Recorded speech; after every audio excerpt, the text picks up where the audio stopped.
Good afternoon. How are you all doing? Well, I came back to discuss with you the 300 and $300,000 that Jamal Bryant's all outraged about because different denominations accepted the money and decided to divide the money.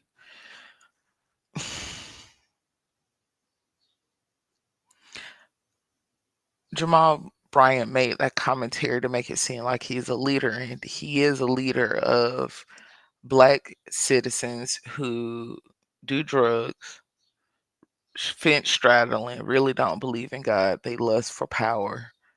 They lust for money. That's who's he's pandering to.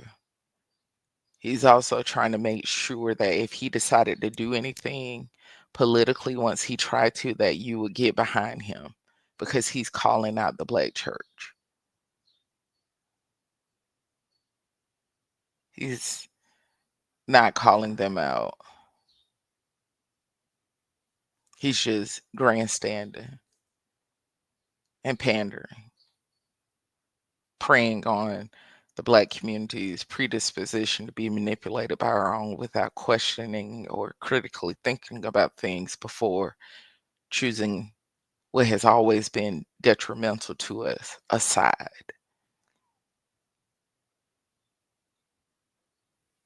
See, that's all it is. He don't like the idea that his boycott is over. Every Tuesday and Saturday, I go to different Targets in different cities, and I deliberately want to see if there are any black shoppers, what the numbers are looking like. And black shoppers are back in Target. They've been back in Target. Black businesses are still in Target. They've been in Target. They never left. When people were floating around those pictures of all of the shelves empty and all of this stuff and everything was on clearance, it was because it was that time of year when things are marked down drastically and expiration dates. You ask those same vendors, what time of year were those products made and when do they expire? If you look down on the label of hair products, you'll see there's an expiration date on them. They don't last years and years. We just use it for years and years. And because we don't know black business and commerce like we should, then we jump right to it. The $300,000, it is small in comparison to the amounts of money that churches receive from PPP loans. And we can see that those PPP loan monies did not turn around and really benefit the black community. It kept those churches open, but we don't see how that money was actually rolled back into things that they did for the community. They just used those things for something else, use those monies for something else. We don't hear anyone talking about the amount of money that he receives for free from the U.S. Department of Agriculture, possibly for his marijuana fields and farms.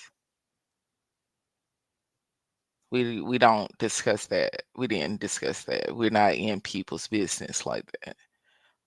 But it's interesting. For the most part, we're not in anyone's business when it comes to how they govern their affairs financially when it comes to business, unless someone called themselves wanting to expose and call someone out. But if you notice, he's not being called out about his books and his numbers and his this and his that. And that's not because he's squeaky clean, and that's not because he's right. That's because he has a big mouth. That's because he's loud. That's because he's deceptive and manipulative. That's because he know Negroes. He get up there and these Negroes. I said I called him and I was gonna tell him these Negroes. See, he know what black folks like to hear. Would have made them crack that smile and laugh. He called them out. See, he keeping it real. I like him. That's what the church needs. See, that's the kind of pastor I can support. See, he real. He ain't trying to be fake. And what they calling fake is that word actually coming to pass. But instead accepting a counterfeit that enjoys lust, that enjoys drugs, that enjoys greed. They call that real. See, they can get behind that. He knows how to appeal to the flesh, and he knows how to pander to the black community. A lot of people know how to pander to us and handle us any kind of way, and that's why we're not nearly where we should be, because those we have always seem to follow behind the loudest and the most popular. It never stuck out to us that we never advance as rapidly or as far as we should. It takes 4 or 5 leaders to get a full move established and completed within our community. And that should stick out for us. And it doesn't. We need a cycle of 4 or 5 before we complete something we're trying to get to. And that means someone were deliberately stalling, compromised, and you were still supporting him or he or she, and you didn't even recognize it. It don't take much to get the black vote. And that's openly discussed within the political circles at every level. You'll be shocked at things they say to do, that all you have to do is this to get a black person to vote for you.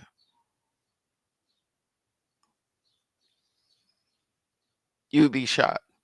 Some of them are. You got to give them something. You got to give them something free. If you bring some food, have some food out there, they'll come. If you get a good singer, they'll come. See, you got to do this, they'll come. You got to give them something.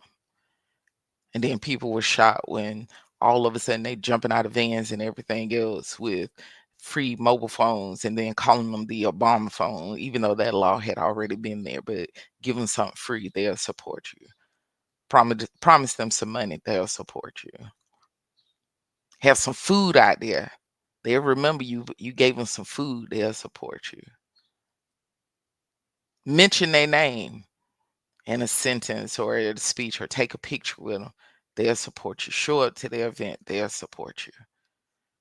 These are things that are said about the black voter and the black citizen that even the most educated Negro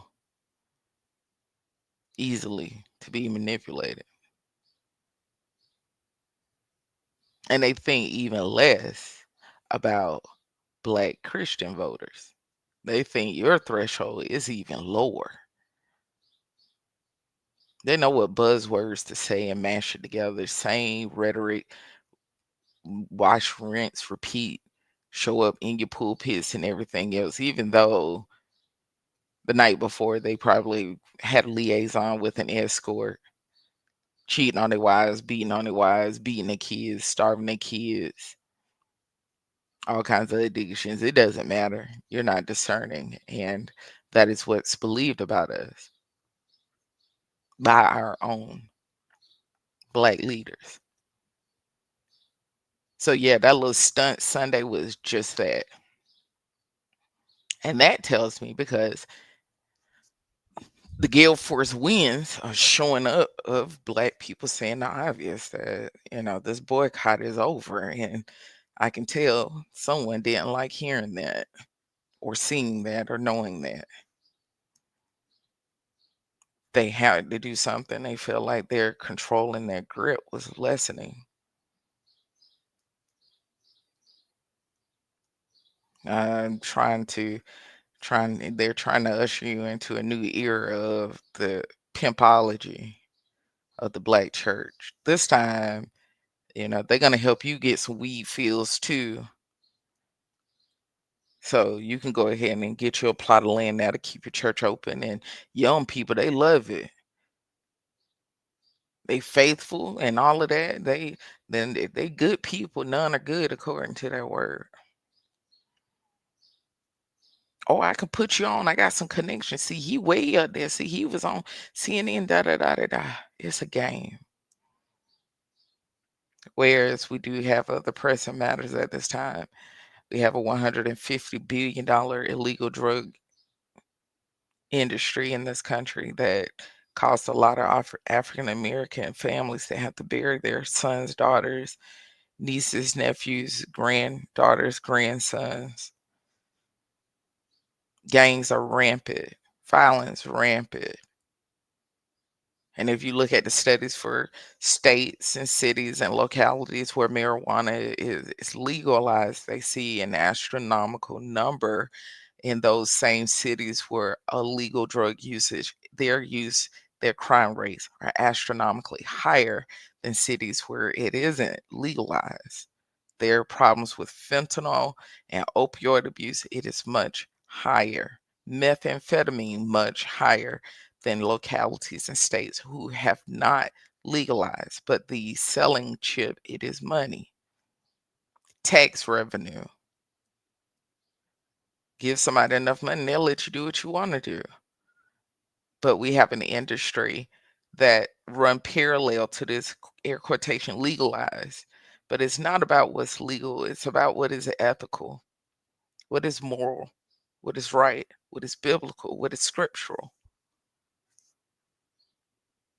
and understanding the social impact of when we do things and the impact it has on our fellow brother and sister in Christ and in our culture and community and race beyond my own bank account.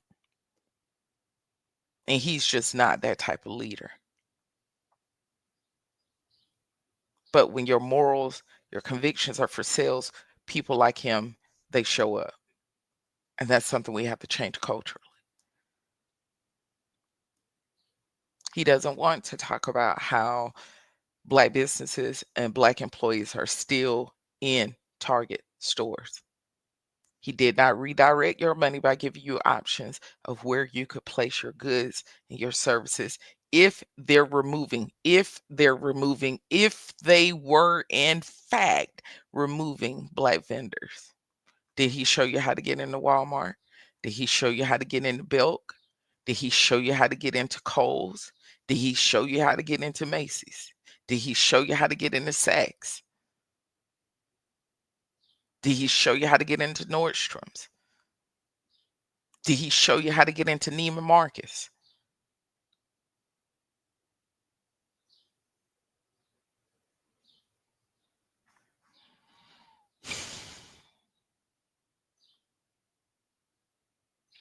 As much as it pains me to know this,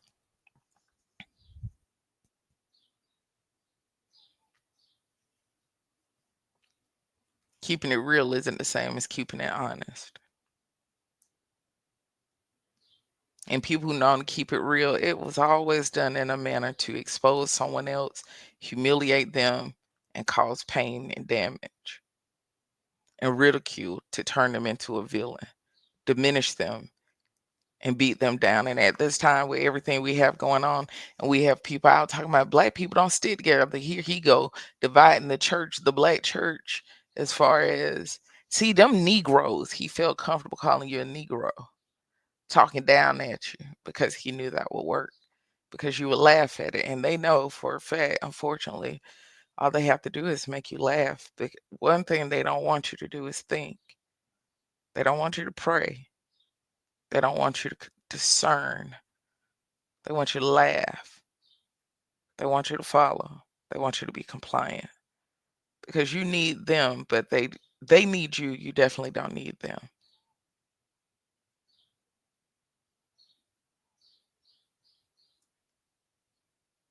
It's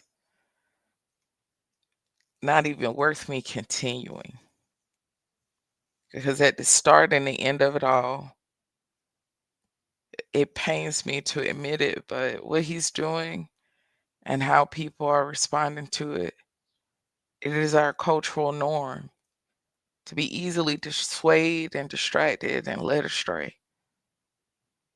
As someone just play with us and connect with our flesh, not with our morals, not with our values, not with our needs. See, he's arguing about wants. He's not talking about the things that we need. Because see, he doesn't know how to do things in a manner that makes sure you see a lot of pictures of organizations that save Black churches and how Black churches rallied together to save one another and create new innovative programs that were birthed out of crisis that changed our culture.